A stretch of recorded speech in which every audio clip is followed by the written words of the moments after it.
now we have come to the last part of contract law, and what we need to know, especially for this part of the lesson, is the validity of contracts. So there are two terms that we need to know.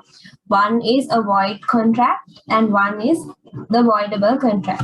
So we need to first understand and remember what is a void contract. A void contract is basically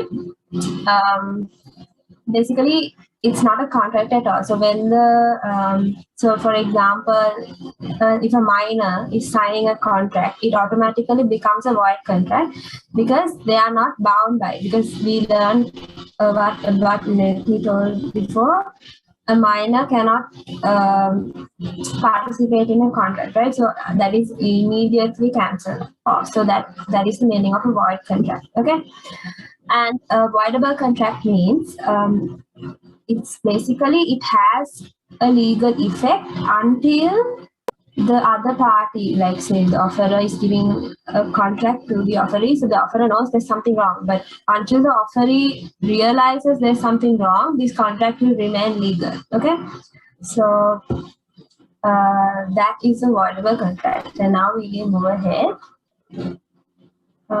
So there are a few factors that invalidate a contract. ඒ කියන්නේ contract එකක් අවලංගු කරන factors තියෙනවා. හරිද? ඒතර ඒව තමයි mistake, misrepresentation, duress and undue influence, and illegal. So we will see what these things are. Okay. So first we have mistake. A mistake is an incorrect understanding by one or more parties to a contract and may be used as grounds to invalidate the agreement.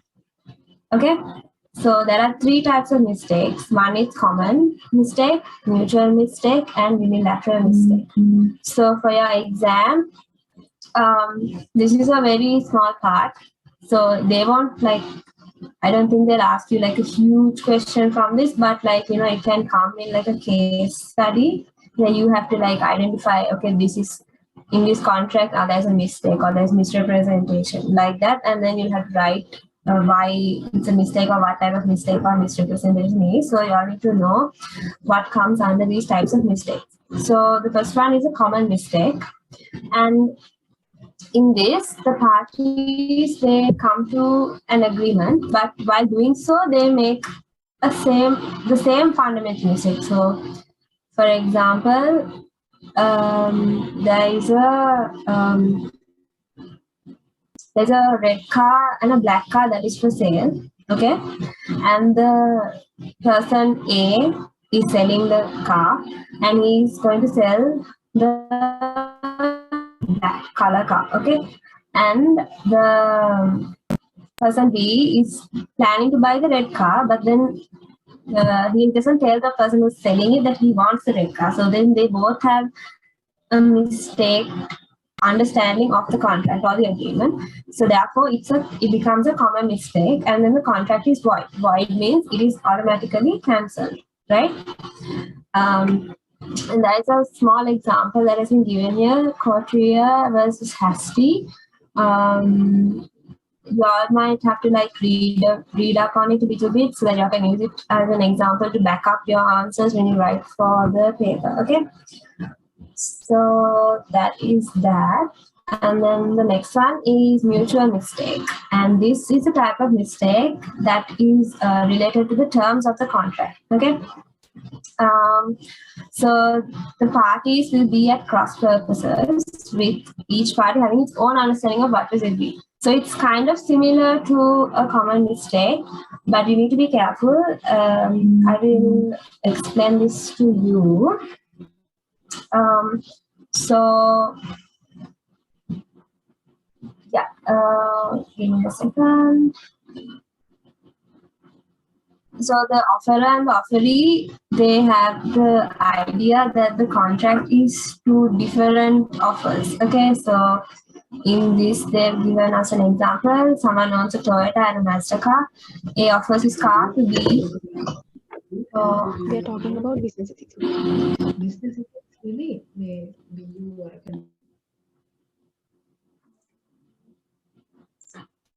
okay, sorry. Okay, so So the person A is offering a car to B, okay, for $5,000, okay, and neither party clarifies which car. A is thinking of the Toyota car while B is thinking of the Mazda car, right? So this becomes automatically void contract. If I use another example, so say Mr. Nimal is sending a good sheep of vegetables, okay, to some Mr. Saman in India, okay. So like they both think, okay, we are sending good I'm sending good vegetables, and then this person in India is thinking, okay, I'm getting good vegetables. Okay, so now on the journey where the sheep is taking the vegetables get rotten. Like say something happens and then it gets rotten. So in this case, so Mr. I can't remember the names, but this person in Sri Lanka is thinking, okay, I'm sending good vegetables, and the person in India is thinking, I'm getting good vegetables. But actually, what's happening is the person in India is gonna get rotten vegetables, right? So therefore, they both have two different ideas of the contract because of the rotten vegetables, and now it automatically becomes a void contract. Okay, I hope you understand it. So, like when you're going through the exam, like just read on the examples that the slides have so that you will get more understanding and not confuse each other. Okay. And then next we have a unilateral mistake. So in this, one party makes a mistake as to a fact or term of a contract, and the other party is aware or presumed to be aware of the mistake. So this type of mistake becomes a voidable contract. Why? Because, like I said before, a voidable contract is the contract that will go on till the other party realizes that there's a mistake, right? So in this case, the offeree was mistaken to the terms where what was being offered, right? And then although the offerer knows that there is something wrong with whatever he's trying to sell, okay? So in the slide, I've given us an example where A enters into a contract with B, believing B is really some. What? Okay, now I'll just use my own example. So if you say A, okay, is a vehicle dealer, he's the offerer, okay, and he says, I will sell you an auto car, okay, but it's actually a manual car. Okay, but then the person who's buying it doesn't know that it's a manual car. He believes it's an auto car, and then until he realizes that this car is actually a manual car, this contract is legal. Okay, but once he realizes, it becomes a voidable contract. Okay, so then when this happens, the offeree can ask the contract to be repudiated, that means cancelled, and they can return the vehicle and claim the money that they paid to buy the car. Okay, so that is that. I hope you understood that. And next, we will move on to misrepresentation. Okay, so before we learn that representation is a statement made by an offerer to the offeree to induce the offerer to enter the contract. Okay, so basically, induce කියන්නේ අපි කාව හරි පෙළඹවන contract එකකට මේ agreement. So, and representation must be a material fact. So, how does representation become misrepresentation? So, that is what we need to learn. So, when the offerer is trying to distort the facts or like change the facts, it can අපිව මේ අන්දන්න හැදුවොත් ඒ කියන්නේ දැන් බෝතලයක් ගන්න හැදුවොත් ඒක මේ if it's a brand new bottle, okay, you're selling a bottle saying that it's brand new, but it's actually not, like you've been using it for like 5 months or something, then you are misrepresenting that bottle, right? So that's what misrepresentation means, okay? And it is it must be made before the contract. So you can a contract agree when a misrepresentation has to happen, and the party must have acted upon the representation. Okay, so there are three types of representation: innocent misrepresentation, negligent misrepresentation, and fraudulent misrepresentation. Okay, so we will go to innocent misrepresentation. So in this type of misrepresentation, we can see like if the statement is false, okay, but it's made honestly. So I am selling something, and what I'm telling you about the product that I'm selling is wrong, okay, but I don't know it's wrong. So therefore, the statement is false, but made honestly, thinking that the statement is true. I'm selling you something, but the thing that I'm telling, like, so for example, I'm selling you chocolate.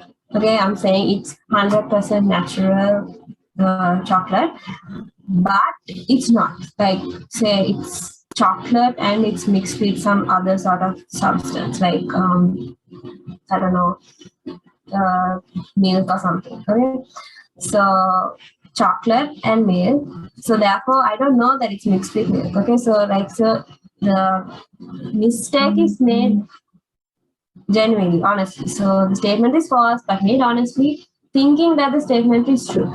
And this type of contract becomes voidable because until the person realizes that something is wrong, this contract will be legal, right? So for example, so one of your friends is like wearing this sari, okay, and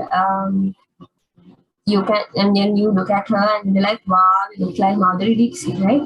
But does she actually look like Madhuri Dixit? No, but you're just saying it, because you want to be nice to your friends sometimes. So this type of misrepresentation is you can still sue someone, right? Even though they make the mistake honestly, you can still sue this person. So that's why this contract is voidable. Okay, so there's a case given, Oscar Chess Limited versus Williams. Please read up on it and make notes so that when you're writing answers, you can give these examples to back your answer up, which gives you more marks. Okay, even if you don't know what this whole case is, just try to at least Google it and find what happened, or what type of subject or topic does this case support, so that when you're writing it online, you can just insert it somewhere so that you get marks. Because usually for this type of subjects, the more case laws you support your answer with, the more marks you get. Okay, so the next one is negligent misrepresentation. This is misrepresentation where the statement is made without any reasonable grounds to believe it's true.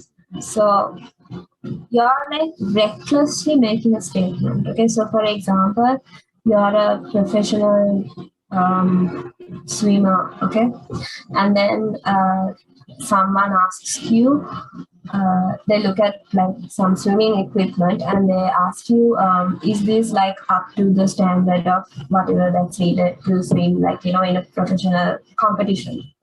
And then they just say yes, they don't even look at it and then just yeah. Okay, so but then actually it's not up to that standard, so that contract becomes voidable, right? So even though it's a professional opinion, if it is recklessly made, then it becomes a negligent misrepresentation, and the contract becomes voidable, where until the person realizes that it's wrong, it has a legal binding. Okay, and there is also another example here. Basically, if you read up on it, in the end, there was no intention to fraud the person who was involved in this case, so therefore it becomes negligent misrepresentation. Okay, and then there is one more called fraudulent misrepresentation. This is when you make a false statement with the intention to defraud the seller. So all this time we were they are making a false statement, but it's not on purpose, honest mistake. Okay, but now when it comes to fraudulent misrepresentation, the statement is made with an intention to defraud the seller. That means they're trying to make use or take advantage of the person that they're selling. to it. Okay, so in this case, they know the statement is false. They have intention to defraud the person, and once the person, whoever is buying the whatever is gets to know that there is a making wakari horeyak tiyena kiyala දැනගත්තට පස්සේ they can claim compensation from the party, and that contract can be rescinded. Rescinded means it can be cancelled. Okay. I hope this misrepresentation part is clear. And next we have duress. So duress is basically coercion of a person's will so as to remove the person's voluntary and genuine consent. It can I have the freedom to take any decision, right? But when it comes to duress, my will is taken away due to force or other methods. So duress can be in the form of physical threat or violence on a person, or kidnapping or blackmail. Okay, and it can also be in form of economic sanctions. For example, elimination of subsidies. So like if the government is providing subsidies for some sort of company, okay, I hope you know what subsidy is. Subsidy it's a grant, okay. Government subsidies economics. So it's basically the government gives these companies or specific industry subsidies so that they can produce at a lower cost, okay, and therefore they can sell at a lower price than the rest of their competitors. Okay, so if the government chooses to remove the subsidy, they're like, if you so like they say there's some illegal substance that they're bringing, but it's like harmful for human health, but it's cheaper, right? So they will import that and be like, you have to use this in your production, if not we will remove your subsidies. So that is also a form of duress. Okay, that is easy. The next thing we have is okay, so we have done, yeah. So we have done all the types of the factors invalidating a contract, which mistake, misrepresentation, duress, and there is something called illegality, but you don't have a separate slide for that. Like, how is it? Yeah, but it's okay. I will just touch on what is illegality. So basically, due to legislations or declared that is claimed as illegal by court on grounds of public policy. Okay, so these contracts can be known as illegal. Okay, so like if there are contracts that promote sexual immorality or that promote corruption, that promotes commitment of crimes, these type of contracts are immediately considered illegal. Okay. And another part of this lesson, the last part of this lesson, is the discharge of contracts. So the contract can be released from the rights and obligations under the contract in the following manner. Okay, so basically, if you make a contract and you want to like remove it or take it off, it can be brought to an end, and the parties can be released from their rights and obligations under the contract in this manner. Okay, so the first thing is by performance, and the next thing by agreement, like we're agreeing to end the contract. Then by termination of either party, by repudiation or breach of contract. Breach කියන්නේ අපි contract එක breach කරනවා. I don't know how to say it in English. I'm sorry. But it's like so say I promise to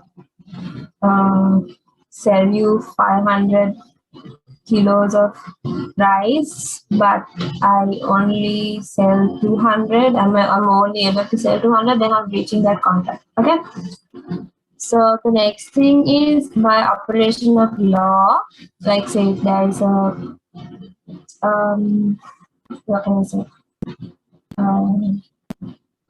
If there's some law that is brought up suddenly, that you can't do this type of contract, then you have to discharge it.